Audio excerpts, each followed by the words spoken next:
जय हिंद, वंदे मातरम, जोहार।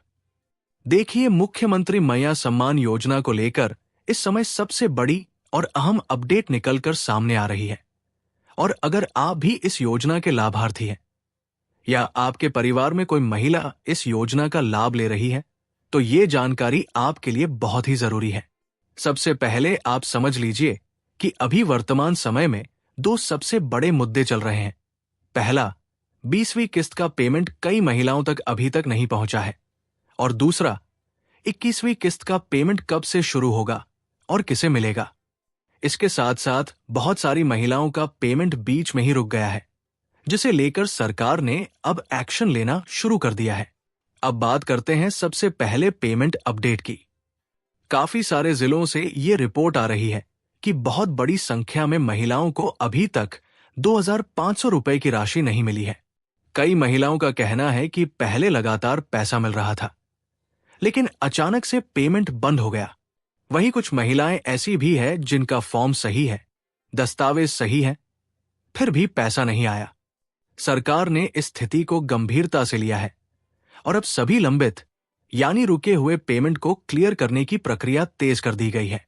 अधिकारियों को साफ निर्देश दिया गया है कि जिन भी महिलाओं का पैसा किसी भी कारण से रुका हुआ है, उसे जल्द से जल्द उनके बैंक खाते में ट्रांसफर किया जाए।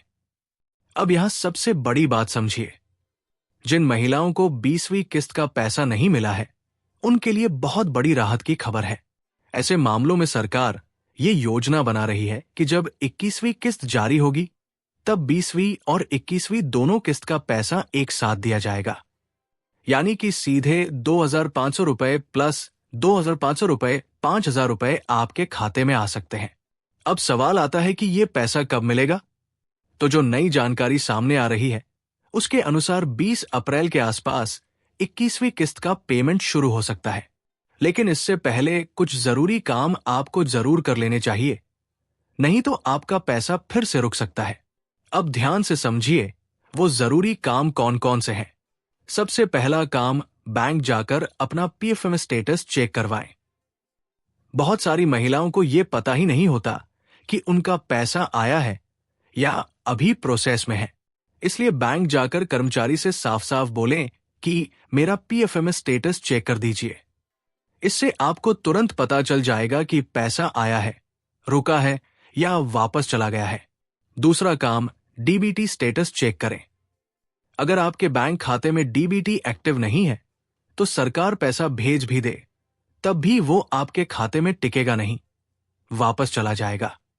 इसलिए यह सुनिश्चित करें कि आपका डीबीटी चालू है। तीसरा काम, आधार सीडिंग जरूर चेक करें। आपका बैंक खाता आधार से लिंक होना चाहिए। अगर लिंक नहीं है, तो तुरंत बैंक में जाकर आधार सीडिंग करवा लें। चौथा काम, ई-केवाईसी पूरा होना चाहिए। अगर आपका केवाईसी पूरा नहीं है, तो भी आपका पेमेंट रुक सकता है। इसलिए बैंक जाकर ई-केवाईसी अपडेट जरूर कराएं। पांचवा काम, अपने दस्तावेज सही रखें। आपका नाम आधार कार्ड, बैंक पासबुक और राशन कार्ड में एक जैसा होना चाहिए। अगर कहीं भी नाम अलग है, तो तुरंत सुधार करवाएं। छठा काम, आवेदन या शिकायत करें। अगर सब कुछ सही होने के बावजूद भी पैसा नहीं आ रहा है, तो आप हेल्पलाइन नंबर पर कॉल कर सकते हैं।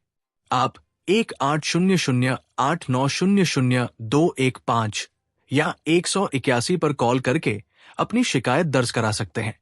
वहां आपको अपनी समस्या बतानी है कि पहले पैसा मिल रहा था, लेकिन अब बंद हो गया है। इसके अलावा आप अपने ब्लॉक कार्यालय यानी प्रखंड कार्यालय भी जा सकते हैं। वहां महिला एवं बाल विकास विभाग के डेस्क पर जाकर अपनी समस्या बताएं। अगर फिर भी समाधान नहीं होता है, तो आप एक लिखित आवेदन दे सकते हैं। आवेदन के साथ आधार कार्ड, बैंक पासबुक और राशन कार्ड की कॉपी जरूर लगाएं। अब बात करते हैं जिलों की। कुछ जिलों में पेमेंट जल्दी शुरू होने की संभावना है, जैसे सिमडेगा, धनबाद, रांची, बोकारो, लोहरदगा, पलामू, जामताड़ा, पाकुड़, गिरिडीह और हजारीबाग। इन जिलों में पहले चरण में पेमेंट आ सकता है, लेकिन इसका मतलब ये नहीं है कि बाकी जिलों को पैसा नहीं मिलेगा। सभी जिलों में चरणबद्ध तरीके से पेमेंट भेजा जाएगा। अब एक और जरूरी बात, अगर आपके पास एक से ज्यादा बैंक अकाउंट है तो सभी को चेक करें। कई बार पैसा उस अकाउंट में चला जाता है जिसमें डीबीटी एक्टिव होता है और आपको पता ही नहीं चलता। इसके अलावा जो महिलाएं पंजाब नेशनल बैंक या ग्रामीण बैंक का इस्तेमाल करती हैं, उनके लिए थोड़ा धैर्य जरूरी है, क्योंकि इन बैंकों में पेमेंट थोड़ा लेट दिखता है। अब अंत में सबसे जरूरी सलाह, किसी भी अफवाह या गलत जानकारी पर भरोसा न करें। केवल वही जानकारी माने जो आधिकारिक हो या भरोसेमंद स्रोत से मिले। अगर आपने ऊपर बताए गए सभी काम कर लिए हैं तो आपका पैसा आने से कोई नहीं रोक सकता। बस थोड़ा इंतजार रखें, क्योंकि प्रक्रिया चल रही है और सरकार लगातार पेमेंट क्लियर कर रही है। तो यही थी पूरी अपडेट मुख्यमंत्री मैया सम्मान योजना को लेकर 20वीं किस्त, 21वीं किस्त और रुके हुए पेमेंट के बारे में। ध्यान रखें, अपने डॉक्यूमेंट सही रखें, बैंक स्टेटस चेक करते रहें और जरूरत पड़ने पर शिकायत जरूर दर्ज करें। मिलते हैं अगली अपडेट के साथ। जय हिंद।